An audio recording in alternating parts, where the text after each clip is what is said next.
Hey guys, it's Keg. I just want to start doing more VOD reviews again because it's like my version of Sudoku. I'm able to train my brain, make myself a little bit more wrinkly every day, and I get to learn more and, see what the games are about. So today we have MarvelRivals. This is the closed alpha test, and we have the developers up against a random team. The red team here is going to be the developers. They have themselves a 2-2-2 squad. So they have themselves the duelists here. They have themselves the double supports, and then they have the vanguards. And pretty much if you haven't seen how this game works yet, the vanguards are your tanks, the duelists are going to be the people who have the most offensive pressure and get the kills, and the support people are kind of the rest. They do a little bit of everything except for tanking, I suppose. Cohesion in this game is really big. For the most part here, you do have synergies, which allow certain characters that are like related to each other to find a little bit of extra benefits other than teams that don't have it, I guess. So Hela and Loki, what they can do is if Loki dies and Hela gets a kill while he's dead, Loki will self-resurrect for 1 life. And I believe it goes the other way around for Hela too. But the problem is I haven't seen that happen in gameplay yet, so I'm not entirely sure. For Rocket though, Rocket might be the most valuable character in the game, just because he has so many synergies. He's the only character right now with more than one. Now, not every character has a synergy. But what Rocket can do, right? He's already a healer, and he has one of the best damage outputs in the game. He can do a lot. He's a good flex like Loki, and that makes these two really good, but we'll get there in a second.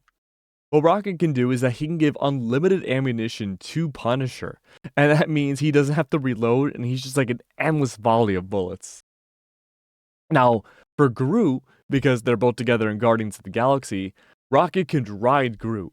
And this is like, not only stall pressure that the Groot can bring out, but has offensive pressure too on top of the stall. So damage and a lot of space capabilities makes this combo easily the best in the whole game. Now, while that's only synergies for these 4 characters, the actual meta synergy between Doctor Strange and Groot is pretty crazy. Now, Doctor Strange, he can portal tech a lot, and we'll probably talk about that in a future video. But what he can also do is he can provide shields to help out this group, putting his walls up front. And so this is a really good duality between him and the duelists, where it's very hard for attacking or defending teams, or really who has the better Vanguard potential, almost a tank. A Vanguard potential can have probably the biggest swing advantage in the game. Now, I'm not going to talk about the left side yet. We're going to talk to them in a little bit. They're going to be the ones defending. We're going to skip ahead a little bit here. So this is going to be on Yggdrasil. It is one of 2 maps in the game for payload point push.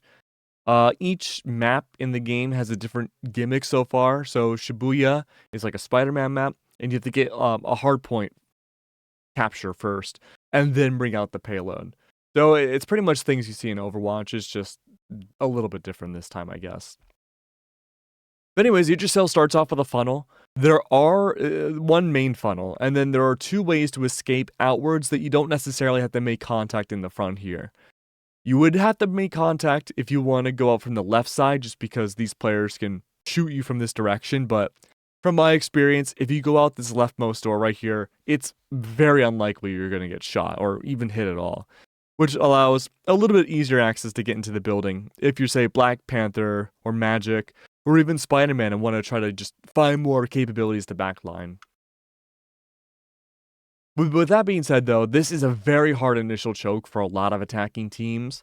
It's one of the first true tests of synergy that we see from a lot of attacking teams, and it's definitely a test for these defenders too. Now, for the defenders, right, we have ourselves a very different Vanguard setup, one that I'm not really a big fan of, but I get the idea. So you have the Groot, which is undeniably, in the closed alpha test, the best tank in the game. He is incredible. And a lot of that has to do with just how broody he is. He has ranged attacks. He has himself melee attacks that are very strong, and he has the walls for stalling and AoE damage that he can use off of his ultimate called Strangulation. He's the whole package. The only thing he can't do is have shields, but honestly, the amount of walls you get with the Groot, they're pretty much shields. Penny, on the other hand, I think might be the weakest Vanguard in the game right now. It took me a while in the closed alpha test to kind of understand like what her kit is about and like when to use her. And this person Penny Explodes definitely using her at the best opportune moment right now. But her whole gimmick is that she doesn't have stalling walls like Groot, does not have shields like Magneto or Doctor Strange, but she has trap and stall setups similar to Groot, but very differently, more of a techie side. And if you haven't seen any gameplay about this game at all yet, you'll see this little like StarCraft-esque turret on the ground. And what you can do is like if the enemy team go into this little field of view, this AoE, you will pretty much die instantly. They're like little micro mines that will destroy you. But let's get into it. Let's watch actual gameplay. Oops, sorry. Okay, here we go. So I won't have any sound for this because it's me initially casting over this. I suppose I could upload this too. I mean, why not, right? But I mean, we're just gonna do the more analytical aspect now that we can go back and pause and stuff. So good trap setup here. Again, the red team's gonna be the developers, all focusing purely on this initial lane. No one's going out left door. No one's going up here to the rightmost side building. So it's gonna be a straight-on onslaught. And again, the developers do have a more synergistic team. So, what can we expect here off this initial push? First contact off of the Hela. Trap setup already being laid out by Penny Explodes. And of course, we haven't started much yet for the attacking team, so I guess we'll have to see how that's played out. Alright, first amounts of damage are coming out already. Kills go by fight really fast in this game. It's definitely going to be hard to articulate, like, when very impactful kills happen early on. So I guess this is the first and only kill, and it's the most impactful one that we see. So, I'm not a big fan of defensive Spider-Man. Spider-Man in this game is purely backline. I don't really think he finds much capabilities being on the front lines here like Hela is, or even like a mid laner, sort of, like in the middle of a gigantic brawl, like Magic can be. He has his moments with his ultimate, but he can't purely be there. He doesn't have enough HP. So what you do with Spider-Man is you play in the far back of the enemy lines, and you just annoy the hell out of them. If you can find anyone isolated out, similar to what you do with Black Panther, you can maybe take him out. But for the most part, you're just grinding for your ultimate and trying to distract anyone from attacking the front lines. Is pretty much what it boils down to. So the fact that this Spider-Man goes down first means that he's already overextending and just not doing his job. Good stalls from this Penny over here, though. Doctor Strange shields we talked about are out. Good right click from the Groot to add a little bit more damage outwards, but again, stall here offensively is just too good. There's not enough pressure being brought out by Penny Explodes and Zeph the Groot.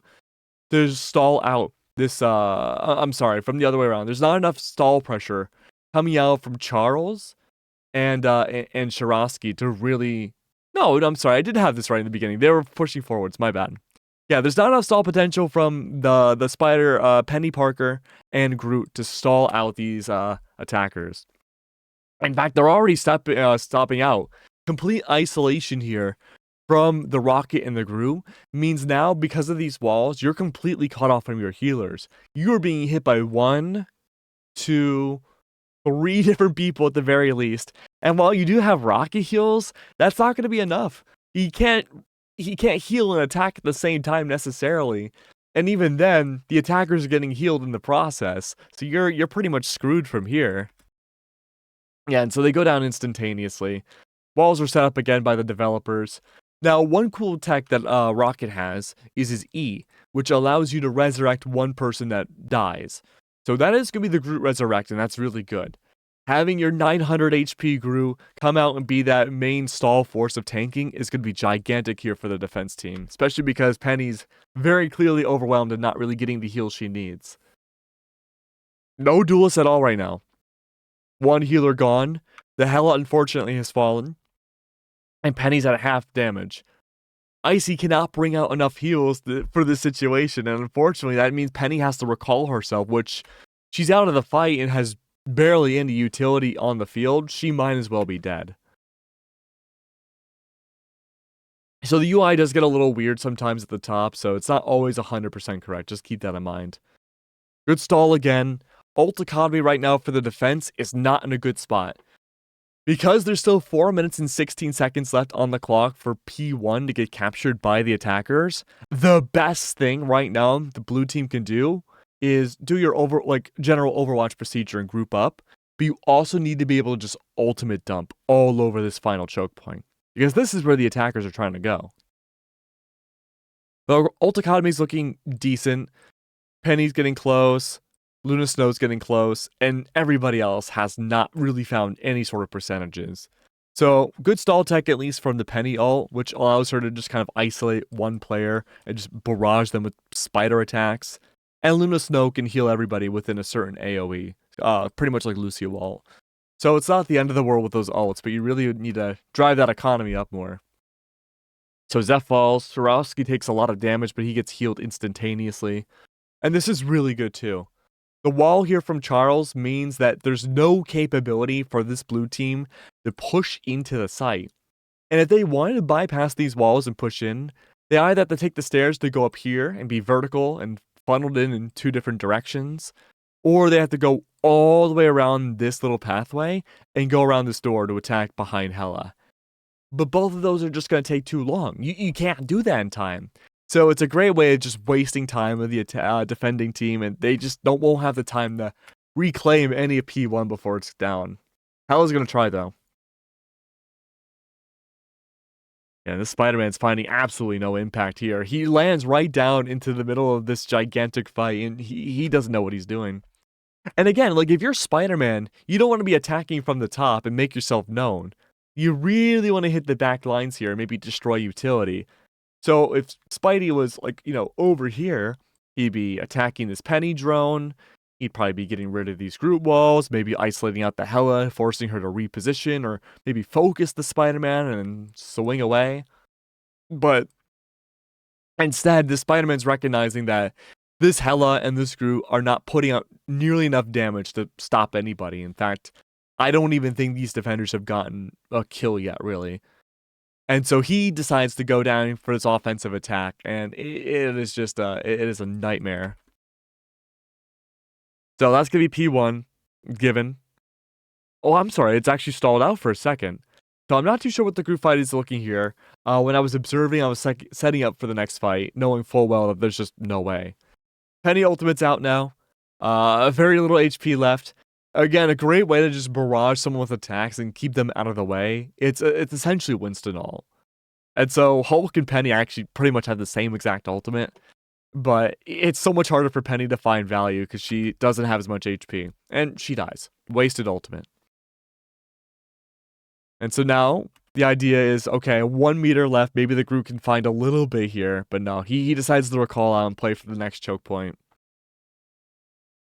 Now, generally from what I've seen, if an attacking team captures P1, especially pretty quickly, they're pretty likely to capture P2 very quickly. It's just, there's so much room for attackers to maneuver themselves off this choke point that it's really hard if you haven't been able to stall properly already to do anything. So there we go. Spider-Man returns, tries to be that distraction for the Doctor Strange. Allows Penny to reposition up towards the bridge. I'm trying to find a good camera angle here, so I struggle. Yeah, it takes a while. Yeah, there we go. And so down below, sorry, I keep moving around. You just see like this big concave of energy everywhere you look. And so this Doctor Strange is pressured back. Who is this? Okay, that's the Groot rocket combo. They're pushed back. Spider-Man's in. This is probably the worst spot in the whole map for Spider-Man. You can't swing anywhere or escape. If you go out this way, you're in a barrage of attackers. You go out any other way, you're not doing your job. So it's like, okay, Spider-Man's essentially gone. All the while, again, I don't think this defending team has gotten a kill. But at least they're building up that ult economy better now. So Groot has all, Rocket has all. That's enough really to stall here for this choke. To at least allow everyone to kind of gather themselves and regroup. Now, will that be the case? The Rocket ult comes out here. Great way to just give a little bit more AoE heals to people. The attacking Spider-Man's out now, which is interesting. They move away from Punisher, and they go for the Spider-Man because they realize they can find a lot of value here. So I'm actually going to go back a little bit. I want to see if we can find this attacking Spider-Man, where he's at. I don't think I realized when we were casting that there was a attacking Spider-Man. Yep, so he's right here. And so look what Spider-Man does. He is not engaging in this big group fight because he will die. What instead he's doing is that he's looking for defenders that are trying to like set up an encampment, whether it be like a vertical angle, whether it be down below trying to take this fight and just chip damage away. Anyone that's trying to stay out of the bounds and maybe backline, he is just taking advantage of those people. So the Spider-Man hasn't been able to find really anything at all, and so he's just going to target out Spider-Man. And even though he's done nothing, the developers are going to make it a 5v4. Now, the Rocket's up here too. I'm sorry, that's not Rocket, it's Hela. So if the Hela comes up, that'll be gigantic too, because then your primary duelist for the defending side is completely gone. So let's see, he's good to remove Spider-Man. Interestingly, from the attacking team too, Groot Wall comes up, helps the Spider-Man isolate the Hela that you can't see off screen, but you can see her taking damage from the Spider-Man. And that is such a great synergistic way to be like, okay, team, this is what we're going to do against these defenders. I'm going to wall this off. You're going to take that 1v1 against the Hela. Your primary duelist is out of the picture because the only other one's dead. That's going to isolate now the vanguards and the supports by themselves and just abuse this Rocket respawn to make sure it's going to be on a huge cooldown once it's gone. Now, this could be good for the attacker, the vanguards too for the defense. Well, I mean, they can shine up a little bit and pad up their stats, but Swarovski does fall. That's a really good sign, actually. Big from Zeph, that's what I mean. So even though the two duelists are gone, it doesn't mean they're sitting ducks. And what Zeph does is that he brings out his ultimate, which is Strangulation. And anybody near the Groot, when he uses Strangulation, I believe the closer you are, the more damage you take. It's kind of just like a damaging version of Doctor Strange's Agamotto ult. So good to see, and that might be a third. That is a third. That's going to be the enemy Groot. I'm sorry, the attacking Groot gone. And perfect case of synergy right here. If you look at the kill feed, you see the Hela gets a kill while Loki's dead, so that's going to revive Loki. Great indicator for the commentators. And look at all this pressure backwards. This is all over the place. The fights are going practically into the attacker spawn. And these vanguards, what their plan is like, okay, well, we already got 3 essentially off of our ult. We're going to take as much space back as we can. And even though Overwatch does this too, they don't do it nearly to the same extent. The cart here for the attackers can be pushed back really easily. And so taking all this space back will allow the supports and the duelists to respawn and not get spawn camped and try to bring the payload that these duelists have back over to P1. I mean, they can't take back this whole point, but they can at least try to reset this attacking team. Unfortunately, they overextend here, and you can see Zeph and Spec fall. That's going to leave Penny by herself, but I actually really like this plan from the defending team. We see a lot of teams overextend like this early on, but I think for the most part, this is one of the cleaner overextends I've seen, even though it doesn't work. I like the idea. Now, let's speak about that ult economy again. We already saw the 2 vanguards use their ults. Ult economy otherwise is looking pretty good. Spidey's about to use his ult. Luna Snow can be there for the follow-up, and Hela also has a fantastic ult for the backlines against the attackers. Unfortunately, we're probably going to see double Hela ult here. So that'll be pretty cool to see just anyone on the outer edges of the map be destroyed. Let's see how it plays out.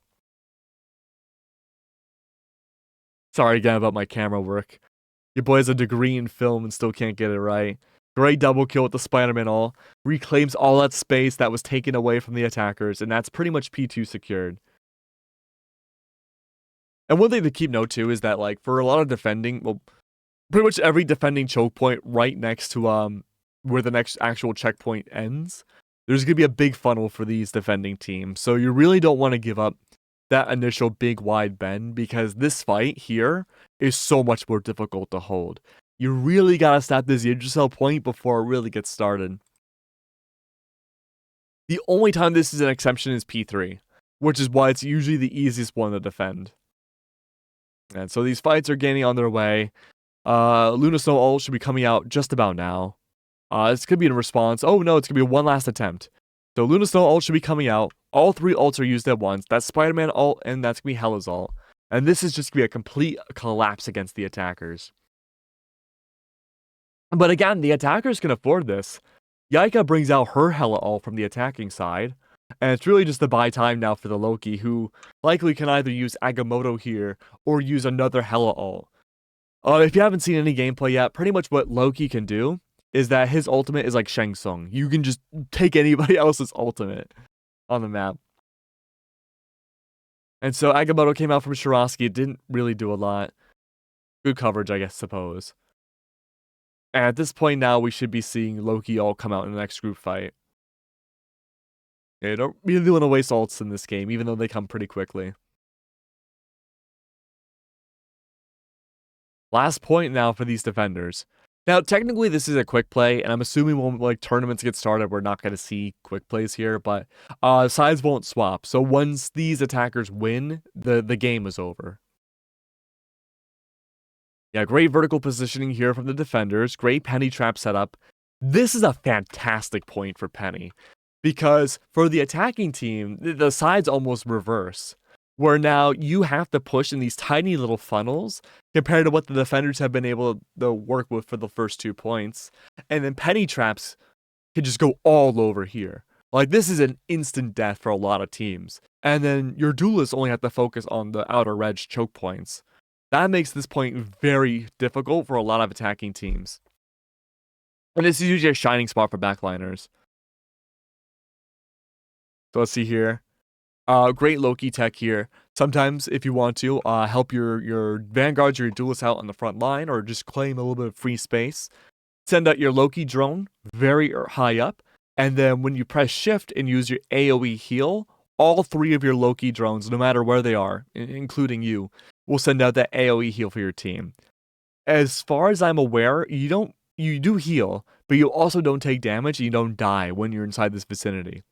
So it doesn't last very long, and it has a pretty high cooldown, but it's really helpful just for that little split-second maneuver to take space. Alright, Strangulation's back for the defensive group. Should be coming out here once we start seeing people go into these webs. Enemy rocket ult is out for the attacking team. Unfortunately, your 2 most offensive players just fell, so you're not going to see those ults for a bit. And this is just free space. You really don't want to give this bend to the attackers. And they're able to claim so much space. Look how much coverage now these attackers, the developers, are getting. Charles is going to play all the way up here in this critical choke point that a lot of teams need to use, like Hela specifically. Doctor Strange is going to lead in as the other vanguard to help out Hela take space with the shield. Just more offensive pressure that you just don't see countered at all. A lot of teams will bring out a Punisher against Groot just because he has a lot of damage output and he's able to break these walls somewhat easily.